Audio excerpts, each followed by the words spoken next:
Before COVID, I used to do stand-up comedy, but I can't really do that right now, so I have decided to pivot towards educational content.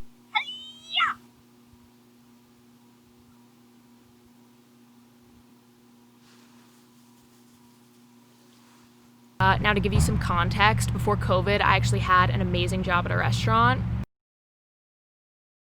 I learned pretty early on that you can tell a lot about a person based on what they order. You can tell a lot about a person's shortcomings, their annoying habits, their past trauma, their mental illness, based on what ingredients they decide to leave off a Southwest chicken salad. I also think a lot of times people go on diets to distract themselves from getting to the root of their true problems. Life is crazy, life is hard, I get that.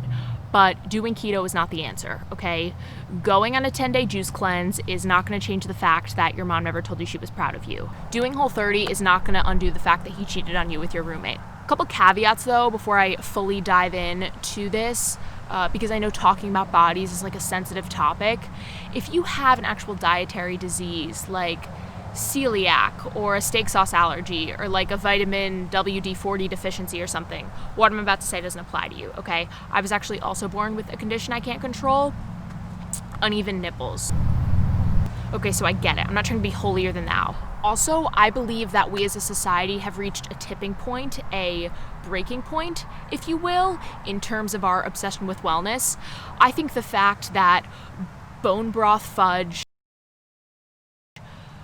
collagen-infused popcorn, and avocado ice cream exist tells us all we need to know. Enough is enough, it's out of fucking control. And if I have to hear one more comic on a Zoom open mic tell an unfunny joke about how much weight they've gained in 2020, I'm going to need to be euthanized. Let's just dive into it. Okay. Gluten-free. If someone is gluten-free, they're just straight up not a fun person, okay? Gluten-free people lack joy. They also tend to be kind of rigid, and they're gonna be a bitch to people in customer service roles. If I had kids, I wouldn't let them hang out with gluten-free families. End of story, that's just how it is, okay? Dairy-free. If someone is dairy-free, they could have a sensitive stomach, but it's more than likely that they've been cheated on in the past year.